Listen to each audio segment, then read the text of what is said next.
Dit is dan vanmorgen 2 Julie 2025, lesing 308, die groot Johannes Evangelie boek 2. En ons is nou al by hoofstuk 227, die val van die geeste. Nou ja, ons het al so baie oor die val van die geeste gepraat, maar dit is soos met Joshua se woorde, elke openbaring wat hy gee, openbaar hy ietsie meer. Al is dit net een sin, in die hele openbaring wat jy ken, kom daar een sin of een paragraaf by en sê, maar wie, ek het dit nie geweet nie. So kom ons lees wat hy vir ons hier gee. Maar soos wat dit op klein skaal by die mens gegaan het, toe hy in sonde geval en daardeur sy geaardheid bederf het, so het dit ook eenmaal gegaan by die skep van die suiwer geeste uit Elohim, bykans op dieselfde wyse. Nou ja, wat ons weet van Adam en Eva wat in 'n tuin gewoon het, in 'n paradysagtige toestand, vandag weet ons meer, hulle was verheerlikte wesens, geskape om direk in kontak te wees met die engele. Dit was die bome in die paradys. En daar was twee geeste wat teenoor mekaar gestaan het. Die gees van die boom van die ewige lewe was Joshua se waarheidsgees, en die boom van die kennis van goed en kwaad, of in die boek van herinnering, kennis van suiwer en besoedel. En hulle is gesê om nie van daai bome te eet nie. Nou, hulle het toe geëet, en die gevolg was 'n vloek op die saad van Abraham, en 'n vloek op die kinders wat gebore sou word uit Eva.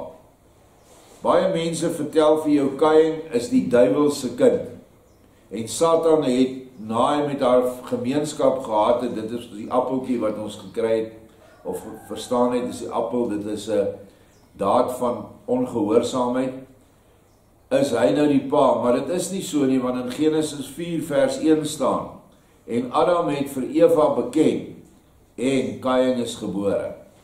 Maar, wat hulle nie verstaan nie, is dat Kain se Eva se baarmoeder reeds gekontamineer was, en sy nou reeds nie meer 'n verheerlikte wese was, wat op 'n ander wyse moes Adam haar beken het, en ek het dit verduidelik in vorige lesings. So nou moes hulle soos diere, moes hulle kopuleer, en hulle moes soos diere nou kinders voortbring, en die sonde is oorgedra binne in die baarmoeder van Eva, die sonde van die ontoelaatbare gemeenskap. En dit is hoekom die kleinseun van God, want dis wie Kain is, 'n duiwel was. Dit is nie Vader wat die saad bederf het nie. Vader se skepping van Adam en Eva was volmaak. Maar die mens het die skepping onvolmaak gemaak deur ongehoorsaamheid, en toe ontstaan Kain, en toe daarna ontstaan Abel, en baie later daarna ontstaan die eerste seun wat weer suiwer was, Set. En jy kry dit in die boek van Henog, wat die kerke uit die Bybel uitgehaal het, wanneer jy, en ek dink om en by Henog 89, het hy 'n droom, en nou droom hy van wit bulle, swart bulle, rooi bulle, en hy beskryf dan Adam en Eva as 'n wit bul en 'n wit vers, maar uit die wit bul en die wit vers kom 'n swart bulletjie voor, en 'n rooi bulletjie. En na 'n tyd, toe kom daar weer 'n wit bul voort. En so kan jy die hele droom vat tot aan die einde. So, daai gaan oor die DNA, genetika van Vader, waarvan daar gepraat word. So, en dit is ook dan, tesame daarmee, die duister toestand van die gees. Kain se gees was verduister, omdat hy hierdie goed in hom gedra het. Deel van die sondeval. Wat hy was die eerste ene wat dit moes voel. En daarom vermoor hy sy broer, Abel. So wat gebeur nou in die hemele? Adam en Eva word nou voorgestel deur Satan, of deur Lucifer, nog sy naam, met sy gees, want elke engel het 'n gees. Hy en die gees is soos man en vrou, mannelik en positief, anionies of anode en katode. Hulle werk saam, 'n engel moet die manlike en die vroulike beginsel in hom hê, om nooit te sterf nie, want die een vul altyd die ander aan. En dan ook om sy skepingswerk voort te bring. Die manlike positiewe deel van die engel bedink 'n gedagte wat hy uit Vader uitkry, van sy gees af, en dit word dan oorgegee aan sy eie skepingsgees. Alles gebeur innerlik, want die engel is een wese, en dan gaan sy gees aan die werk, die vroulike, en skep dan wat bedink is, in ooreenstemming met Vader. Weereens, die engel met sy gees, trek hy die gees onder hom in, die negatiewe onder die positiewe, sodat hulle een word, sodat daar krag kan wees, en dan gaan hulle op in Vader se gees in, wat ook dieselfde skepings vorm het, mannelik en vroulik. En dit is hoe skepings ontstaan, of ontstaan het. En nou, wat nou gebeur het, is dat Satan homself, of Lucifer homself verhef het, en hy en sy gees begin verkeerde dinge doen. Hulle verenig nie meer met die Vadergees om te skep nie. Onthou, hulle kon wonderlike goed skep. Hy kon engele skep na sy beeld en gelykenis. Hy kon vleeslike wesens later skep, ook na die beeld en gelykenis van Vader, maar boos. Hoe verder hy wegbeweeg het van die goddelike Vader, Moeder Gees, het sy skepings al hoe meer duister geword. En dit is dan die voorstelling van Adam en Eva se val in die tyd. Nou, 'n derde van die engele het saam met hom wegbeweeg. En hulle het gesê, ja, Lucifer, jy is God. Ons glo dit. Daar is nie 'n God agter jou nie, want ons kan hom nie sien nie. Want geen engel of skepping op daai stadium kon Elohim sien nie. Dit is maar net hoe dit is. Vader is te ver verheerlik bo selfs sy engelskeppings, wat ontsaglike groot magtige wesens was. En 'n 2/3 sê, nee, ons gaan nie saam met jou nie. Jy lieg. En daai jy lieg was die eerste in die bestaande roep van waarheid. Want voor die val van Lucifer was daar nie 'n begrip waarheid nie, want daar was nie leuen nie. So wat gebeur nou hier? In hierdie ryk wat afgeslote is, en wat Vader nou besluit het om te verhard, omdat hulle self teen hom verhard het, was daar 2/3 onskuldige mense in hierdie ryk. Maar hy kon hulle nie vrystel van die val nie. Hoekom nie? Want hulle het nou die leuen herken. Hulle het nie aan die leuen deelgeneem nie. Hulle het nie gemoor, verkrag, besteel of wat ook al in die geestelike skepping kon verkeerd gaan nie. Maar hulle het dit gesien. Verstaan julle die verskil? Daarom kon hulle nie by die ander engelryke uitkom nie. Daar is 7 groot engele met hulle ryke wat nie geval het nie. En hulle kon nie daar ingaan nie. Hulle is afgesluit vir die hele goddelike Vaderhuis. Want anders sou hulle hierdie kennis aan hierdie mense, aan hierdie engelwesens oorgedra het, en dan hoor hulle ook wat is boosheid. So dis wat gebeur het, en daai 2 groepe kan dan deur ons as 'n analoog gesien word. Kain, die derde wat saam met Lucifer is, vermoor nou sy broer Abel, die 2/3 wat nie gerebelleer het nie. Maar hulle het in die val saam afgeval. En ons almal wat hier sit, is uit een van daai 2 groepe. Nadat Vader weer almal gesuiwer het wat geval het, en hulle weer 'n kans op hierdie aarde gegee het, in 'n menseliggaam, sal jy die aardsgeneigde mens, die mens wat die wêreld najaag, sal heel moontlik uit die Kain deel uitkom, omdat hy so 'n negatiewe weg van die lig geaardheid het. En ons kan baie volkere op aarde, kan ons so eien. Daar's baie volkere wat afgode aanbid, en die hele volk is daar. Dink maar aan die beelde aanbidding by Rooms-Katolieke. Dink aan hierdie swart beelde van die swartes in Afrika, die beelde van boeddhiste, en al die goed wat ons op die wêreld sien. As ek vanoggend hier 'n beeld sou ingebring het, van Yeshua, of van 'n man, of van 'n dier, of van 'n wat, julle sou almal opgestaan en uitgeloop het, en ek sal gelukkig gewees het as ek nie 'n pak slaag gekry het nie. Hoekom nie? Hoekom sal julle dit doen? Omdat daar in jou 'n lig is wat sê, ek aanbid nie sulke gemors nie. Jy het 'n godsbesef, en dit staan baie sterk by die 2/3 wat nie gerebelleer het nie. Die godsbesef, want hulle het dadelik die leuen erken en gesê, maar jy lieg. Vader is die bron van alle krag, selfs van joune Lucifer. En dis waar die stryd of die oorlog in die hemele plaasgevind het. Die oomblik toe die leuen inkom en waarheid dit moes teestaan, binne in hierdie 2/3 groep wat nou deur Abel verteenwoordig word. En so het dit gegaan vir oneindige miljoene, der miljoene, biljoene, ek het nie name vir die tye nie, na die val, totdat die geestelike Set gekom het, want Set in die Henogse droom is weer 'n wit bul, en daardie Set stel dan Yeshua voor wat gekom het, en wat die gees van waarheid, wat op daai stadium nog nie 'n houer gehad het nie. Onthou, alle geeste in hierdie geval hier is vroulik. Die skepingsgees van Lucifer, Satana, is 'n vroulike gees. Die gees van wysheid, sê die Bybel vir ons, is vroulik.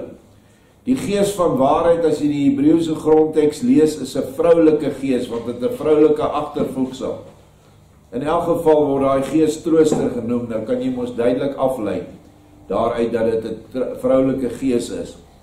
Daarom moes Yeshua aarde toe kom, om hierdie hele gees, wat nou in die mense was, maar daar nie een sterk genoeg was in hierdie gevalle ryk, van die 2/3 wat nie geval het nie, om op te staan teen Lucifer nie. Yeshua moes kom van 'n ander ligryk, om die gees van waarheid in hom op te neem. Dit is hoekom hy sê, ek is die weg, die waarheid en die ewige lewe. En julle sal die waarheid ken, en die waarheid sal julle vrymaak. Vrymaak van wat? Vrymaak van die leuen. Nou hier op aarde, maar ook vrymaak van die hel. Vrymaak van Lucifer se invloed. Dit is in kort beknop wat gebeur het toe Yeshua aarde toegekom het. Maar daar was 'n offer vereis. Die Vader in sy oervorm het 'n offer vereis om weer hierdie kinders terug te bring. Vader se geregtigheid wou hierdie hele ryk tot niet maak, want hy kan sonde nie voor hom verdra nie. Maar sy liefde, die geregtigheid is die manlike, maar sy liefde, die vroulike, het gesê nee, ek gaan staan by Adam en Eva. En sy het by Adam en Eva gaan staan, net soos wat sy ook by die 2/3 engele wat nie gerebelleer het teen Vader gaan staan het. En sê, ek gaan hulle nou die waarheid gee uit my wysheid uit. En ek gaan by hulle staan, want moontlik sal hulle ook almal tot bekering kom, en selfs die wat agter Lucifer aangegaan het, sal moontlik tot bekering kan kom, en dan kry ons hulle weer terug. Dit is hoe groot die Vader liefde is. Ons kan dit nie besef nie. En dit is hoekom ons vandag nog steeds na 6000 jaar sy genade deelagtig is, omdat die moedergees ons nooit verlaat het nie. Sy is nog altyd soos 'n hen oor haar kinders, trek hulle onder haar vlerke in, bring hulle die waarheidsgees, sodat ons Yeshua kan herken, en Yeshua is die enigste een wat ons uit hierdie gevalle ryk kan uithaal, weer terug na daai ryke wat nie geval het nie, waar ons nou eintlik sterker en beter sal wees, as hulle wat nooit met die leuen gekonfronteer was nie. Ek hoop ek het dit 'n bietjie duidelik gemaak voordat ons verder lees. Die gedagtes vers 2 en die daaruit ontstaande groot idees van Elohim. sou hulle eenmaal so ver bevind het, dat hulle self tot 'n begaafde wese, volgens die oervorm van Elohim, met 'n eindelose verstand sou verbind het, dan sou hulle van hulle vrye selfstandigheid begin bewus word. Die eerste wat dan gedoen sou moes word om hulle algeheel vry te maak, moes dan gewees het dat hulle die geleentheid gegee en getoon word, hoe en op watter wyse hulle in hulle handel vry sou kon word en bly. Die oorspronklike skepende geeste kon nie 'n wet gegee word van jy moet nie, want dan is hy nie vry nie. Vergelyk dit nou met die wette van Moses wat hy gegee het vir die volk. Was daai volk vry? Nee, hy moes die wette doen. As hy dit nie doen nie, dan kry hy klippe. Of op 'n ander manier word hy doodgemaak. Of hy moet boetes betaal. Of wat ook al. Daai mense was nie vry nie, maar dit was toegelaat omdat hulle so ver geval het. Maar hierdie vrye geeste wat die gedagtes van Vader verteenwoordig het, kon nie 'n wet kry nie.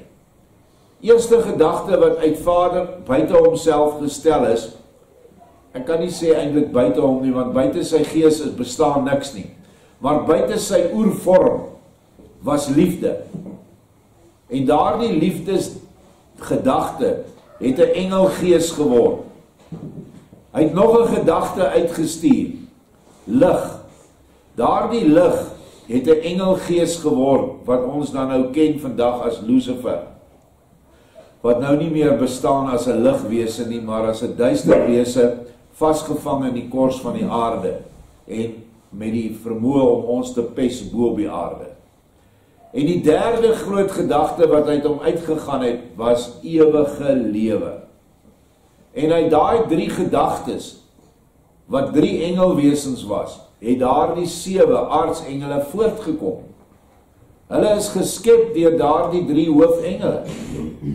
So Vader kon nie een van daai engele verwoes nie, of tot niet maak nie, want dan moes hy alles van hom tot niet maak, selfs die 7 aartsengele.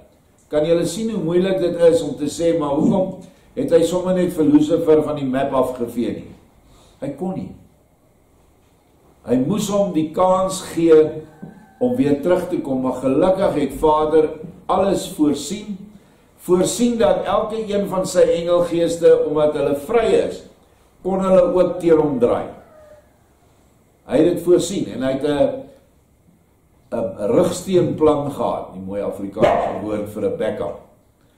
En dit is waarin ons nou is. Ons is nou 'n soort van amper al hier aan die einde van die rugsteenplan, waar die nuwe Jerusalem op aarde opgerig gaan word. 'n Nuwe skool, waar dit makliker gaan wees om al hierdie gevallenes, wat bestaan het uit rebelle en nie rebelle, 'n kans te gee om nou weer terug te kom in die Vaderhuis. Makliker kans, waar hulle vinniger dit kan doen in 'n leeftyd, 'n aardse leeftyd. Ons gaan verder. Maar hoe moes dit gebeur? Moes 'n mens hulle maar net in 'n sekere sin gesê het, julle is nou lewend, asof julle dit uit julle self is, en kan nou doen wat julle wil. Dan is dit maar 'n vraag of sulke wesens, wat in hulle lewe nog geen ervaring opgedoen het nie, wel in staat sou wees om die een of ander vrye besigheid te gaan doen. Ja, hulle sou baie eerder, net soos 'n gulsigaar, hulle slegs stort op die versadiging van hulle wese, met 'n geskikte voedsel vir hulle self, en sou verder sekerlik niks anders doen nie, soos wat julle dit by volke wat geestelik nog baie onontwikkeld is, kan sien en ondervind. Hulle hele sorg is gerig op die maag, en hulle hele besigheid is ingestel op die so goed moontlike bevrediging van daardie liggaamsdeel. Ek wil 'n voorbeeld hier noem. Jy het 2 drasties verskillende volke in hierdie land gehad wat mekaar op die oosgrens ontmoet het. Jy het 'n beskaafde volk gehad wat van Europa met die hoogste argitektoniese geboue, alreeds baie kunste en al die verfynde dinge wat by so 'n hoër vlak volk hoor, het hulle ook 'n geskrewe godsdiens gehad. En elke vryburger en hugenoot en Britse settelaar wat hier aangekom het, het sy Bybel gehad. En hulle het in hierdie land ingekom en dit beskaaf gemaak. Iemand vertel dat daai voortrekker tannie is besoek. Ek dink dit was een van die Joodse smouse. Daar in die veld, op pad oor die Drakensberge. Toe skink sy vir hulle tee in porseleinkoppies met pierings en 'n pot. Dit is hoe beskaaf ons mense was. En hulle ontmoet 'n volk wat totaal en al die teendeel is. 'n Totaal onbeskaafde massas wat lewe van die veld af. Hulle het wel beeste gehad, maar hulle het 'n basiese verbouing gehad van milies net vir hulle maag. Dit het alles net vir hulle gegaan oor hulle maag.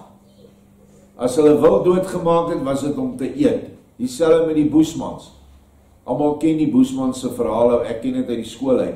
As hulle uiteindelik 'n bok of iets kry, dan sit en vreet hulle daai ding tot daarvan om niks oor is nie en hulle pense almal so boep staan. En dan kan hulle weer 2-3 weke sonder kos gaan. Dit is die verskil. Joshua sê, jy kan dit by hierdie volkere sien. Nou dank Vader, ons is by 'n volk wat 'n beskawingspyl gehad het. O ja, ek wil dit ook noem.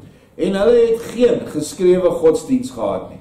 Hulle het hulle voorvadergeeste aanbid, want die voorvadergeeste het heeltyd saam met hulle in en uit by hulle stadte gegaan. Want hulle het toordokters gehad wat heeltyd met die goed in verband gestaan het. En hierdie toordokters is beïnvloed deur hierdie geeste, byvoorbeeld by Umgungundlovu om Piet Retief en sy 100 stuks man op gruwelike wyse te vermoor. Dit is wat hulle godsdiens vir hulle gebring het. En uiteindelik het die godsdiens dan nou gesneuwel by Bloedrivier onder die mag van Vader se engele wat eintlik vir die boere in die geestesweer geveg het. So kom ons gaan aan. 'n Ander voorstel is, vertel hulle na gelang van hulle verstandelike vermoëns wat hulle moet doen. Dis nou die engelesgeeste wat nou geskep is. En dan sal hulle op die manier wel aan die gang kom. Goed, sê ek. As egter in hierdie wesens, wat nog baie tot die ou rus geneig was, omdat hulle daaruit voortgekom het, heeltemal geen begeerte tot besig wees opgewek is nie, en voorlopig ook nie opgewek kan word nie. Die liefde vir die algehele passiwiteit die boetoon gaan voer, en die wesens daarom tog nie aktief kan word nie. Wat dan? Wel, dwing hulle dan deur die almag wat die Skepper so duidelik het. By Vader is mos niks onmoontlik nie. Alles goed en wel, maar wat dan van die absolute selfwerksaamheid, wat maar alleen in staat is om 'n geskape wese tot volle, onafhanklike, vrye selfstandigheid te bring? Kyk, sonder hierdie uitgesproke ten volle onafhanklike selfstandigheid, sou elke geskape wese 'n suiwer masjien gebly het, 'n robot, wat slegs deur die wil en volgens die vrye verstand van die masjienmeester aan die werk gaan. Dis tog logies, die groot gedagtes wat nou ontstaan het uit Vader, wat hy engelwesens gevorm het tot engelwesens, hy kon hulle dwing, hy kon hulle wil dadelik oorneem, want hy kan. Maar wat sou die 3 liefde, lig en ewige lewe wees? Hulle sou 3 robotte gewees het, wat alles net moet doen wat hy wil hê. Bedink die vergelyking of die gelykenis met jou eie kinders, die van ons wat kinders het. Elke kind is individueel anders. Elke kind is anders ingestel en hy moet vrygelaat word, binne die perke in die ouerhuis natuurlik, wat jy vir hom stel, maar elkeen is anders. En so was dit ook met hierdie 3 engelgeeste. Hulle was al 3 anders, maar hulle moes op 'n wyse aan die gang gesit word. Want hulle sou moes skep. Want dit het Vader behaag om kinders in die lewe te roep, hierdie engele, hierdie 3 grootes wat toe later die 7 verwek het en al die miljarde ander wat toe ontstaan het daaruit. En al die ander dinge soos diere, plante, planete en sonne in 'n geestelike vorm. Onthou, dit was nog nie hard nie. Daar was nog nie materie ten tye van hierdie skepping nie. Dit was 'n onbekende begrip. Eers met die val het materie tot stand gekom. So Vader moes nou 'n plan beding om hierdie ouens aan die gang te kry. En kom ons lees verder. Vers 6, daaruit sien julle dat hierby van 'n moed heeltemal geen sprake kan en mag wees nie, geen dwang nie. Want met 'n moed werk maar net masjiene, waarvan daar jammerlik genoeg op hierdie aarde, die aarde self inbegrepe, 'n nog te groot hoeveelheid op hande is. Die aarde self is 'n groot masjien, wat ons aan die gang hou, wat wette het, wat daar reguleer. Sy draai 'n sekere spoed om haar as, sy draai 'n sekere spoed op die son, daar's winde, daar's seestrome, daar's al die ander dinge wat gebeur op die aarde. Maar die aarde is 'n masjien, omdat die aarde 'n gevolg is van die val. Dit is 'n materiële klont wat ontstaan het as gevolg van die verharding van hierdie engelwesens, die derde wat agter Lucifer aangeloop het en Lucifer. Maar dit is nou hoe ons dit het. Ook die eindelose heelal is heeltemal gevul met sulke bestuurde masjiene, want alle sonne en maane is slegs masjiene, en alle liggaamlike wesens op en in hulle is dit ook. Net soos wat die liggaam van elke mens op sigself niks anderste is as 'n kunstige masjienie, wat deur die vrye wil van die siel op velerlei maniere in beweging gebring kan word. Hoekom sê ons dis 'n masjien? Want daar is sekere goed wat jy kan doen en sekere goed wat jy nie kan doen nie. Jy en ek kan nie nou begin gras en takke en goed vreet soos 'n olifant nie. Jy en ek kan nie rou vleis begin eet van alle diere wat bestaan nie. Ons sal ons so vinnig in 'n parasitiese gemors in eet, dat ons net sal sterf. Toe kom die masjien moet versorg word. Maar ons was gelukkig dat Vader vir ons wel reëls gegee het, wette gegee het, hoe ons hierdie masjien kan in stand hou, sodat ons 'n lang lewe kan kry.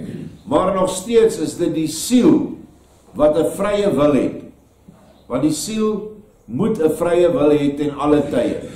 Anders as Vader die siel moet beperk deur 'n wet, dan word jy 'n robot wat nooit ooit weer 'n onafhanklike bestaan in die Vaderhuis kan hê nie.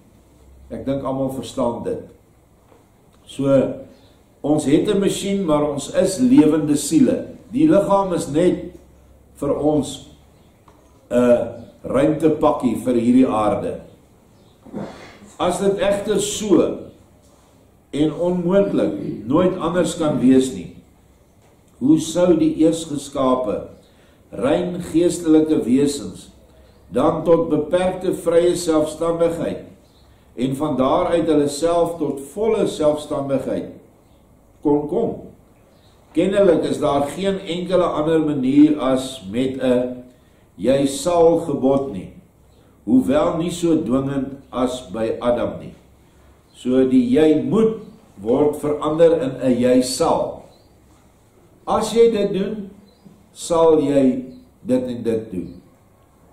Maar niemand sê jy moet dit nie doen nie. Jy kan self besluit. Die engelwesens kon self besluit. Vader het nie 'n beperking vir Lucifer gesit en sê, jy mag jou nie verhef bo my nie. Maar hy sekerlik vir hom gesê, as jy my gees in jouself toelaat, en jy my erken as jou God en Skepper, sal jy in staat wees tot die magtigste dinge moontlik. En toe verhef hy hom. Maar dit was nie 'n dwingende gebod nie, hy kon dit doen. Maar hierdie gebod alleen sou ook verniet gewees het, as daar tesame met die gebod nie die neiging of prikkel tot oortreding daarvan aan die niet geskape wese saamgegee sou word nie. Dit beteken die vrye wil om te oortree. As die neiging tot oortreding die wese egter ingegee is, dan moet daar ook 'n daaruit voortkomende kwade gevolg as 'n soort straf ingereken wees. En aan die wese moet die gevolglike getoon word, sodat hulle werklik is, en ook moet dit vertel word, hoe en waarom die gevolge altyd sal en moet volg op 'n handeling wat teen die gebod ingaan. Om dit vir jou net duideliker te maak, Adam en Eva is net gesê, moenie van daai boom eet nie. Daar is nie vir hulle gesê, moenie daarvan eet nie, want jy, Eva, gaan jou baarmoeder besoedel, en jy, Adam, as jy van daai boom eet, van daai kennis, dan gaan jy jou ewige saad vervloek, dan gaan 'n vloek op jou saadlyn wees. Hy het dit nie vir hulle gesê nie. Hy het net gesê, moenie van daai boom eet nie. En dit is ook met hierdie engele die geval.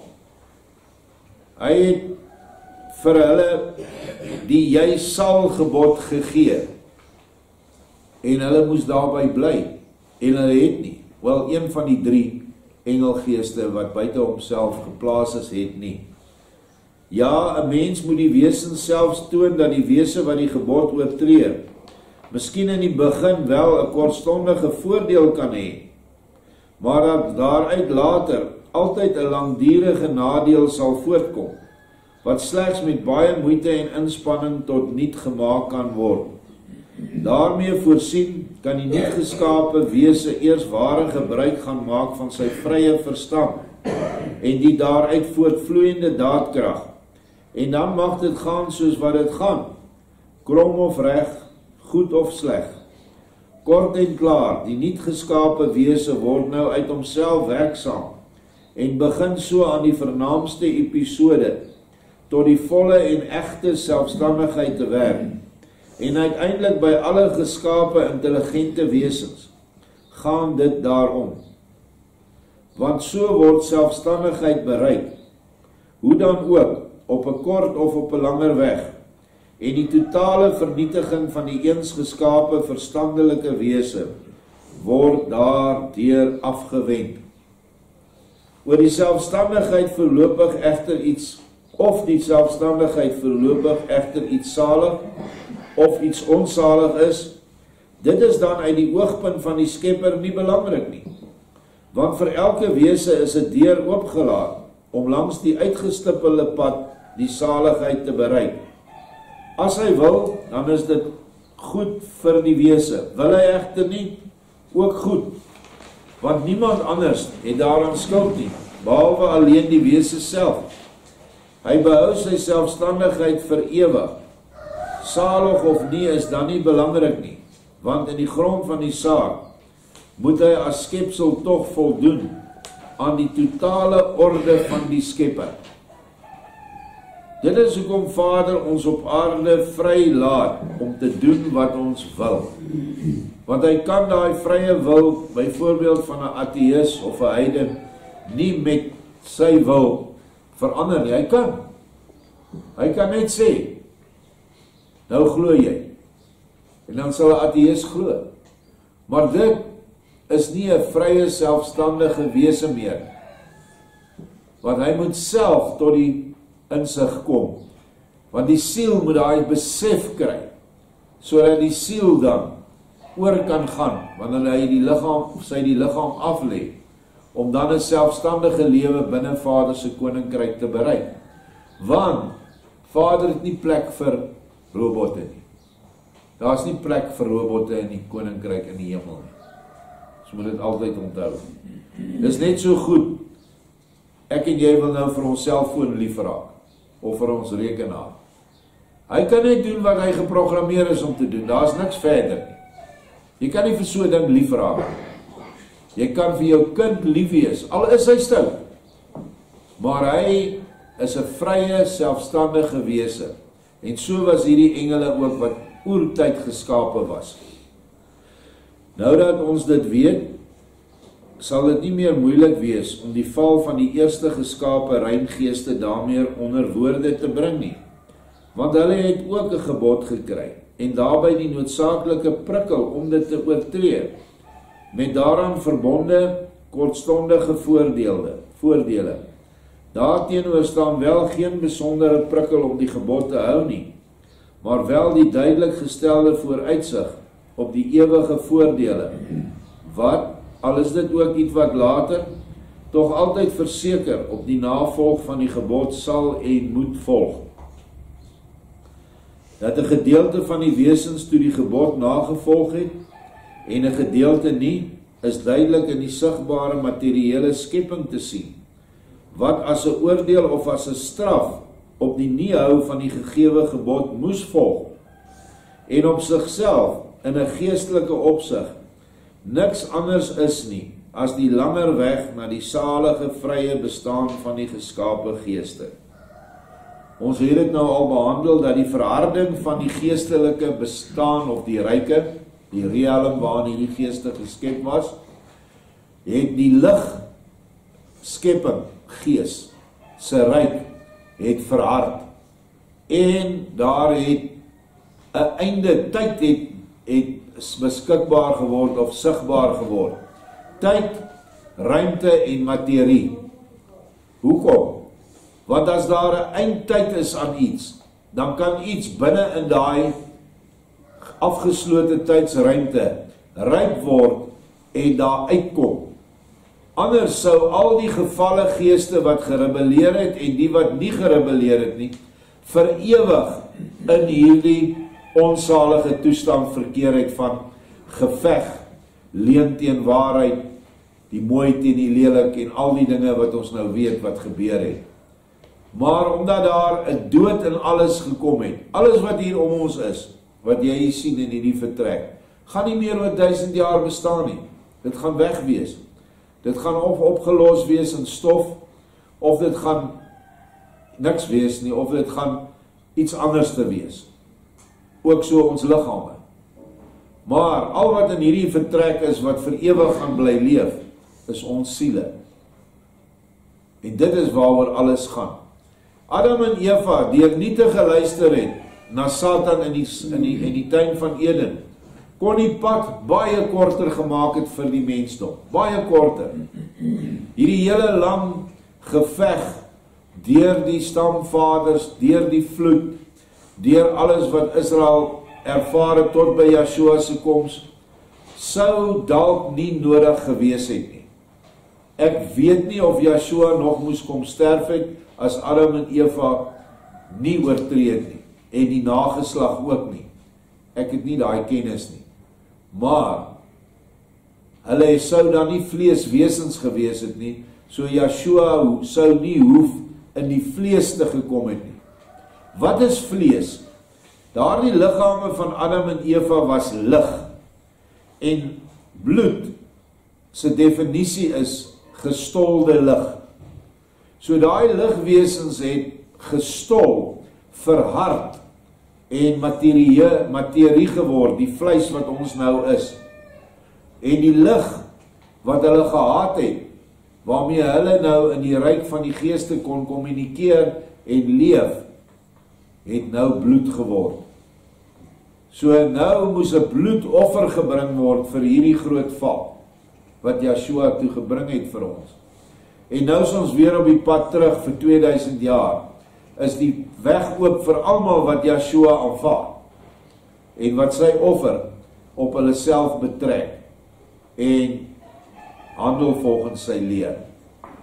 Party sal ryp word op verdere planetêre sisteme, ander sal direk na die Vaderhuis toe gaan, soos wat Yeshua dit beloof het in Matteus 15:24, dat hy nou gekom het vir sy kinders om die verlore skape van Israel na die huis toe te vat.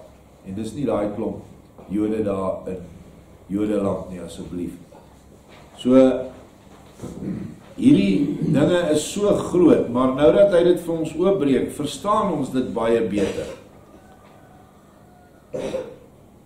Anderzijds is ons engel dan soos wat hy nou by ons is, onthou daar is 'n engel, ek dink Raphael is sy naam daar by hulle, net so duidelike bewys daarvoor, dat daar tog 'n tallose leerskare van toenmalige vrye geskape geeste was, wat die gegewe gebod, ook al was dit nie soos by Adam dwingend nie, nagevolg het. En nou is die hele materiële skepping in alles aan hulle mag, krag en wysheid onderworpe. En hulle bestuur nou hierdie materiële skepping van buite af, deur ons te vul met goeie gedagtes. Elke gedagte wat daar op die bord is by daai kandelaar, is gedagtes wat deur engele na ons toe gestuur word. Liefde, wysheid, werksame wil, orde, erns, geduld en barmhartigheid. As daai gedagtes deur hierdie engele in jou ingeplaas word, en dit word nie dwingend ingeplaas nie, dit word ingeplaas sodat jy dit vrywillig sal navolg. Daar's altyd 'n keuse. Dit is hoe hulle nou help om ons uit hierdie skepping, uit hierdie materiële skepping vry te kry. Elke dag. Hulle is aan mekaar besig. Hierdie engel sou weliswaar vir die latere mense maar weinig bewys kon lewer, dat 'n oorgrote deel van die eersgeskape rein geeste nie deur die gegewe gebod geval het nie. Dit is egter vir die saligheid van elke mens ook glad nie nodig nie, veral solank 'n mens nog nie deur sy gees tot die volle kennis van homself gekom het nie. As 'n mens so ver gekom het, staan daar sonder meer op daardie oomblik, soos wat die mense sê, al 7 hemele oop vir hom. Daar's die 7 hemele, dis die 7 engelgeeste. En daaruit kan hy dan bewyse gaan haal, soveel as wat hy maar wil. En op hierdie wyse is dus alles gereël. My liewe Sirenius, sê my nou eers of jy jou nou 'n goeie begrip van die sondeval van die eersgeskape geeste kan vorm. Ek dink hy het dit baie duidelik vir ons gegee. En dit is kennis wat jy nooit in die kerk sal kry nie. Want hierdie kennis was nie in die Bybel opgeneem. En nou is jou vraag seker, maar hoekom moet ek dit dan weet? Omdat jy aan die eindtyd is, en omdat baie dinge nou geopenbaar gaan word van die sataniese kant af, wat jou voete onder jou gaan uitslaan, as jy nie hierdie kennis het nie. En ek praat van wesens wat gaan verskyn en dalk alreeds verskyn het op aarde. Wesens wat vermeng het met aardwesens, met mense, wat hulle aan ons gaan bekendstel as ons redders en ons hulp. Maar alles gaan uit die gevalle rykheid kom. En alles moet getoets word aan Yeshua, en Yeshua se woord, wat ons hierin vervat het. Daarom is dit belangrik dat jy nou hierdie kennis kry. En nie ons voorvaders en duisende, honderde geslagte terug hoef dit nie te gehad het nie. Want die geboosheid se vlak was nie op daai stadium so erg soos wat dit nou gaan word en alreeds is. Ons sien alreeds dat Satan die vermoë het om masjiene te skep wat nou 'n vrye denke het. Dit is die gevaar van die top-ou van die wat robotte begin het weggegaan daar. Hy het gesê ons het iets geskep wat ons self gaan vernietig. Want hulle is baie intelligenter. Hulle het die vermoë om baie meer dinge te bedink en uit te voer as wat die mens dit doen. En toe vra die ou, maar het hulle 'n selfstandige bewussyn? Toe sê hy, nog nie heeltemal nie, maar hulle gaan dit hê. Nou al wat dit is nie so moeilik om te verstaan as ons die geesteswêreld verstaan het. 'n Demoon en 'n duiwelgees kan in enige ding intrek, selfs in 'n hond, selfs in 'n vark, die Bybel leer ons dit. So kan hy ook in so 'n masjien intrek. En nou aan hierdie hoogs intelligente vervaardigde wese kan hy nou 'n bewussyn gee. En dan is dit net 'n bose gees wat hierdie masjien bedryf. Maar dis dan 'n wapen, want hy gaan doen wat die bose gees hom ingee. En die bose gees kry alles van Satan af. So ons is op die punt van 'n baie groot katastrofe in die geesteswêreld, wat ek dink die mensdom wat daarmee te doen het, elke dag, en hulle self daarmee vermoei, gaan baie seer kry. Ons moet maar net wegbly van die goed af. Kom ons gaan maar net aan, ons het nie hierdie klomp masjiene nodig nie, ons het reg gekom tot nou toe. Ons het reg gekom met bestuurders op trekkers tot nou toe, ons het nie nodig om met 'n GPS beheerde trekker ons lande te ploeg nie. Want ons ontneem ons broer van 'n job. Dit is eintlik maar wat gebeur. Dink net hoeveel mense in fabrieke is waar motors vervaardig word. Ek lees in China word hierdie elektriese motors deur miljoene robots vervaardig. 'n Voertuig elke 56 sekondes. Dis 'n voertuig per minuut. En daar's nie een mens in daai hele fabriek nie. Dink net hoeveel mense kon daar gewerk het. Miskien het dit dan 2 of 3 minute gevat om die voertuig te bou. Maar 'n klomp mense het voordeel daaruit gekry.